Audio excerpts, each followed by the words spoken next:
নাম হলো স্থির রাজা, আর কামও কিন্তু রাজার মতোই। দেখেন ভিউয়ার্স, কি পরিমাণ সুন্দর এই মরিচগুলা কিন্তু বাজারে যখন তুলবে তখন কিন্তু এর চাহিদাই অন্যরকম থাকবে। আসসালামু আলাইকুম।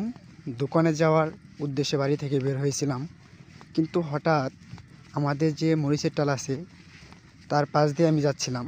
হঠাৎ করে মনে হলো যে দেখি একটু ঘুরে আসি আমাদের হাইব্রিড অস্থির ওয়ান মরিচের টাল থেকে। সেজন্য আমি রাস্তা থেকে নেমে আমার যে মরিচের টাল আছে, হাইব্রিড মরিচের টাল, সে খেতে যাওয়ার উদ্দেশ্যে বের হলাম। দেখেন, আমাদের গ্রামের মানুষরা কিন্তু এই হাইব্রিড মরিচের উপর কিন্তু একদম ঝুঁকে পড়েছে। আপনি এই যে বন্ধটা দেখতেছেন, এই বন্ধে কিন্তু আপনার আগে শুধু দেশি মরিচ চাষ হতো, কোনো হাইব্রিড মরিচ চাষ হতো না। কিন্তু প্রায় 7-8 বছর ধরে এই দেশি মরিচের যে চাষাবাদ ছিল এটা কিন্তু একদম নাই বললেই চলে। 100%-এর মধ্যে 5% আপনার দেশি মরিচের আবাদ হয়, আর 95% কিন্তু আপনার এই হাইব্রিড মরিচই চাষ হইতেছে। আসলে দেখতে পাচ্ছেন ভিউয়ার্স, আমাদের ক্ষেতটা কিন্তু আসলেই পাশের যে ক্ষেতগুলো আছে তার চেয়ে কিন্তু অনেকটা নিম।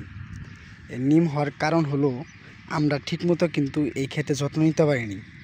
যত্ন না নেওয়ার কারণেই কিন্তু আমাদের ক্ষেতের অবস্থা এখনও কিন্তু অন্য অন্য পাশের যে কৃষক ভাইদের যে ক্ষেত আছে এই ক্ষেতের চেয়ে কিন্তু আমরা অনেক পিছিয়ে আছি। দেখতে পাচ্ছেন যে আমাদের চারাগুলো কিন্তু এখনও কিন্তু অনেক ছোট ছোট, আর এগুলা ছোট হওয়ার কারণ হলো আমরা কিন্তু সবার পরে এই ক্ষেত্রে কিন্তু আমরা চারা রোপণ করি। তারপরও কিছু কিছু গাছগুলো কিন্তু সতেজ অনেক ভালো হয়েছে, আর এসব গাছ থেকে আমরা কিন্তু মরিচের দেখা পাচ্ছি। যে দেখতে পাচ্ছেন যে মরিচ রয়েছে এখানে, কিন্তু এর পাশে মরিচের টালটা দেখতে পাচ্ছেন কিন্তু অনেক সুন্দর একটি মরিচের টাল। চাষাটি কি মরিচের টাল? অস্থির রাজা। অস্থির রাজা।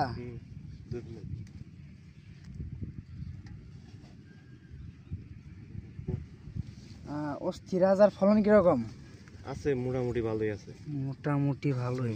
মরিচ লম্বা হবে, কালো মরিচ। মরিচ কিন্তু চিকন, তাই না? একদম চিকন, একদম চিকন মরিচ। আর এই গাছটি হলো অস্থির রাজা।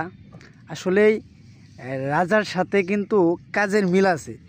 যেমন আপনার মরিচের নাম হলো অস্থির রাজা, আর কামও কিন্তু রাজার মতোই।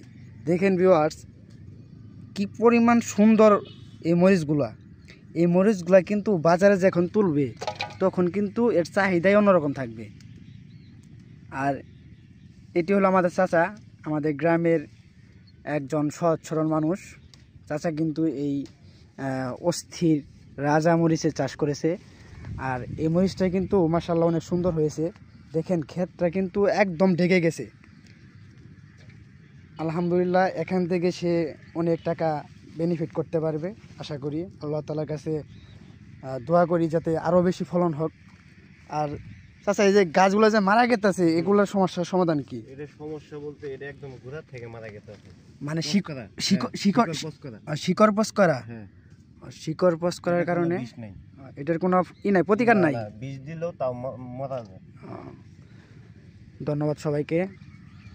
বিবাস, আপনারা যদি অস্থির রাজা মরিচ চাষ করেন তাহলে কিন্তু একটু যত্ন করলে কিন্তু আপনারাও কিন্তু এরকম ফলন ফলাইতে পারবেন। তাই আমি আপনাদেরকে বলবো, আপনারা সবাই বসে না থাকে কিন্তু আপনাদের বাড়ির পাশে যদি কিছু অল্প জমিও থাকে তাহলে কিন্তু আপনারা কিছু হাইব্রিড মরিচ চাষ যদি করেন, সেই জমি থেকে যে মরিচটা আসবে ওইটাতে কিন্তু আপনার দৈনিক চাহিদা মিটে যাবে। আর যারা আপনার বাণিজ্যিকভাবে চাষাবাদ করতে চান তাহলে কিন্তু তারা ভালো পরামর্শ এবং গাইডলাইন মেনে যদি আপনারা চাষ করেন তাহলে কিন্তু অবশ্যই এর একটি ভালো ফলন পাবেন।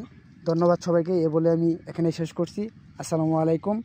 আর কাউসার এগ্রো ব্লগ 0.2 চ্যানেল থেকে যারা আপনারা এই ভিডিওটি দেখতেছেন তারা অবশ্যই আমাদের এই চ্যানেলটি সাবস্ক্রাইব করে রাখবেন।